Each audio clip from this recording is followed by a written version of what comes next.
أمطار رعدية، تحذير عاجل من الأرصاد عن حالة الطقس اليوم الجمعة 14/10/2022. مع اقتراب الشتاء وارتفاع الدولار تعرف على سعر البطاطين في الأسواق. لا هتكون ليا ولا لغيري، تفاصيل واقعة تشويه شاب لوجه فتاة بقليوب.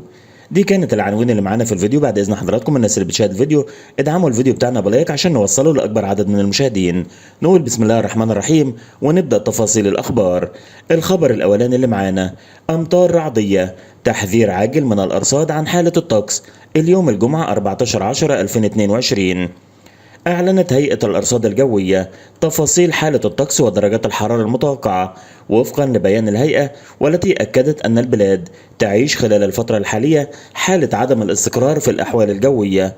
وأوضح التقرير المصور أن البلاد متأثرة بمنخفض سطحي ينتج عنه سقوط أمطار شديدة خلال الأيام المقبلة، وأن هذه الأمطار متوقع أن تكون أمطار رعدية على شمال البلاد ولأول مرة في فصل الخريف من العام الحالي.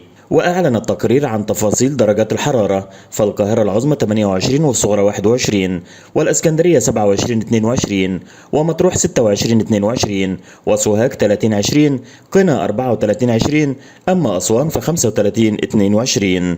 الخبر التالي اللي معانا: مع اقتراب الشتاء وارتفاع الدولار اعرف أسعار البطاطين في الأسواق.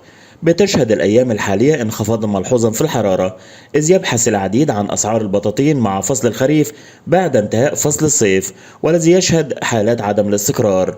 وتشير خرائط النماذج العددية لهيئة الأرصاد الجوية أنه اعتبارا من مساء غد السبت تتأثر البلاد بحالة عدم استقرار في الأحوال الجوية نتيجة منخفض سطحي على البحر المتوسط يصاحبه منخفض جوي في طبقات الجو العليا يعمل على سقوط الأمطار الغزيرة وتكون رعدية. ومع تلك المنخفضات تهبط درجات الحرارة بقوة، كما تعد هذه هي الحالة الأولى المطيرة التي سوف تشهدها مناطق عديدة من البلاد خريف 2022. وفيما يلي في هذا الفيديو السريع هنرصد لحضراتكم آخر أسعار البطاطين في السوق بحسب التجار بعد ارتفاع أسعار الدولار إلى 19 جنيه 71 قرش. تتراوح أسعار البطاطين ال3 كيلو ال 240 في 220 ما بين 350 ل 499 جنيه. أسعار البطاطين حفر الليزر ومتعدد الألوان ما بين 699 إلى 999 جنيه. أسعار البطاطين فرو وجهين ناعمة مقاس 220 في 200 بسعر 440 جنيه.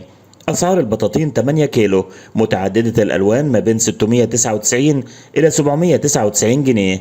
أسعار البطاطين 9 كيلو متعددة الألوان خامة سوبر سوفت بسعر 1040 جنيه. أسعار البطاطين القطيفة الكابتونيه بتتراوح ما بين 639 و 837 جنيه. أسعار البطاطين ال8 كيلو طبقتين بتبدأ من 1000 جنيه. أسعار البطاطين الخفيفة المايكرو فايبر مقاس 220 في 200 بسعر 175 جنيه. وتتراوح أسعار البطاطين الأكثر شعبية الوجهين 7 كيلو ب 899 جنيه. الخبر التاني اللي معانا: لا هتكون ليا ولا لغيري، تفاصيل واقعة تشويه شاب لوجه فتاة بالقليوبية.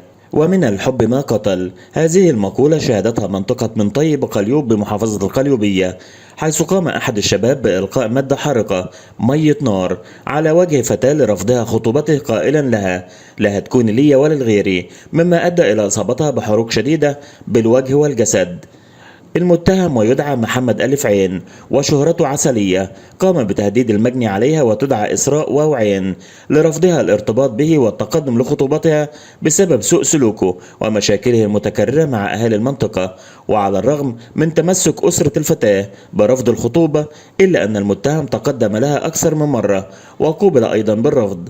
وخلال جلوس المجني عليه أمام منزلهم فوجئت بقيام المتهم بإلقاء مياه نار على وجهها في الشارع ليشوه جمالها، فأصابها وأصاب جدتها بتشوهات في الوجه والعينين. وقال والد الفتاة ويدعى وائل عين خلال التحقيقات أن المتهم تقدم لخطبة ابنته المجني عليها، وبعد السؤال عليه في المنطقة التي يسكن بها تبين أنه مثير للمشاكل مع الجيران والمواطنين ورفضناه بسبب سمعته السيئة، مشيرا إلى أنه بعد رفضه كان المتهم يتردد أمام منزلهم أكثر من مرة ملوحا لزوجته بالأسلحة البيضاء، وهدد ابنته أكثر من مرة بانتقامه منها بسبب رفضها له، وكان يمسك في يده سلاحا أبيض لتهديدها به في الشارع أمام الجيران.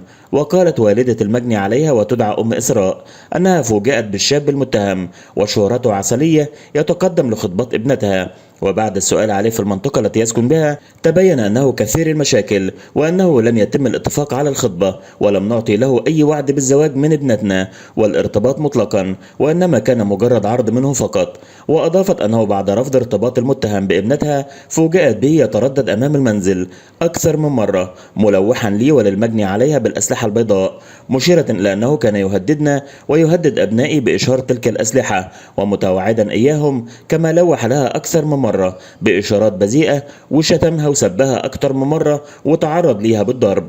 وأوضحت أن ابنتها يوم وقوع الجريمة كانت تجلس أمام المنزل بجوار جدتها لمساعدتها في بيع الخضروات والفاكهة، موضحة أن المتهم عندما أيقن بعدم وجود أي من أفراد الأسرة وخاصة والدها قام بمد حرقة مية نار وألقاها على وجهها، وهو ما تسبب في حرق كامل لوجهها وإصابة جدتها وطفلة وسيدة أثناء شرائهما الخضروات والفاكهة من المحل.